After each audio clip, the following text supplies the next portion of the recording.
Janë zhvilluar këtë të mërkur homazhet në nderim të profesor Mendu Dërgutit, i ndar nga jeta në moshën 89 vjeçare.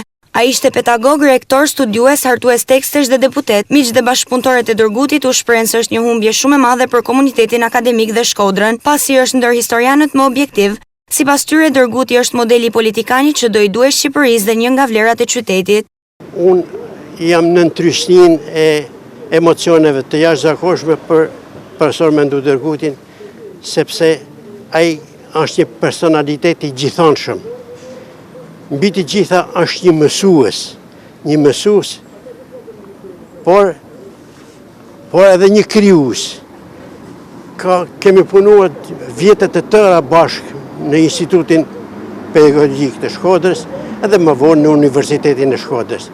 Rektori i parë, pothuajse, i Universitetit të Shkodrës, një mësues fshati dikur, ka kalu shumë peripecira në jetën e tij, të cilat i ka kaluar me shumë sukses dhe me kualitet intelektual, një mësues krijues, një përpilues librash, një hartues tekstesh nga më të jashtëzakonshmit që ka patur institucioni i Ministrisë së Arsimit. Një njeri prej njeriut, ishte një tribun popullor, një njeri shumë komunikues me njerëzit e tjerë, i qatë halën gjithkujt. Kontributi i tij është shumë i gjithanshëm. Është hartues i teksteve mësimore të gjitha kategorive për historinë e Shqipërisë, për historinë e përgjithshme, për 7 vjeçaren, për 8 vjeçaren, për 12 vjeçaren, edhe për universitetin. Është metodisti më i shkëlqyer që kam parë në jetën time. Bashkëpunëtori i ngushtë i tij në jetën politike, që janë deputet bashkë në 2 legjislatura, 91 dhe 92. Dhe pastaj mik i përjetshëm. Unë them që ky njeri ka qenë një rrallë për qytetin e Shkodrës, është një ndërvlerë e këtij qyteti. Ka pas një aftësi jashtëzakonshme komunikuese, me çfarë do lloj njeriu, me çfarë do lloj personaliteti.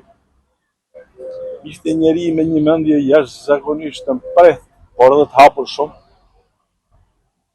Polemizues i shkëlqyeshëm dhe debatues i shkëlqyeshëm për të gjitha llojet e temave, qofshin historike, qofshin politike, qofshin edhe sociale. Unë them që Shkodra sot ka humbur një njeri të vlefshëm shumë, një njeri që e ka përfaqësuar shumë mirë këtë qytet dhe ka dhënë edhe një kontribut jashtëzakonshëm. Janë shumë nivel më poshtë se sa profesor Menduj edhe shumë të tjera. Prandaj edhe sot diskutojnë edhe thonë që parlamenti i 92-shit ka qenë parlamenti më i mirë që ka pasur Shqipëria. Që do të ishte krejt ndryshe sot. Sot do të ishte 30 herë më mirë, ose 30 herë më nel se sa ajo. E si është? Ka degraduar fare. Dhe për mua është një minus i madh për gjithë stabilizmentin politik shqiptar. Sot fakt është një ditë e trisht për gjithë ne, studentët e profesor Mendu Dërgutit, i cili ka luajtur një rol të jashtëzakonshëm në formësimin e brezave të tanë të studentëve të Universitetit të Shkodrës Luiz Gurakuqi. Është i prezit të themelimit të këtij institucioni dhe themelimit të Departamentit të Historisë dhe Gjeografisë dhe më pas Departamentit të Historisë. Roli i tij është i jashtëzakonshëm si historian erudit, si didakt, edhe si udhëheqës dhe prezentator të studentëve. Para si gjithësh, ai është quar për një komunikim të shkëlqyeshëm me të gjithë ne, me studentët dhe me pedagogët, është quar për udhëheqjen dhe për dhënien e drejtimeve themelore të kërkimit shkencor. Unë personalisht jam një prej atyre studentëve që kam përfituar nga qëndrimi pranë i profesorit në kuptimin e udhëzimit të hershëm në kërkimin shkencor dhe në përgatitjen didaktike.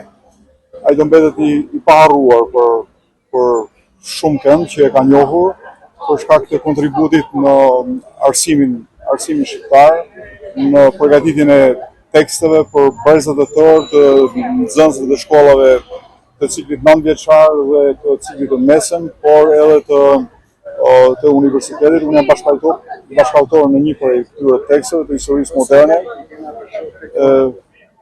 i paruar kuptimin e tij. Profesor Menduhi ishte rektori i parë i Universitetit të Shkodrës Luiç Gurakuçi, në një nga çastet më të rëndësishme të historisë institucionale kur Instituti i Lartë Pedagogjik mori statusin e universitetit.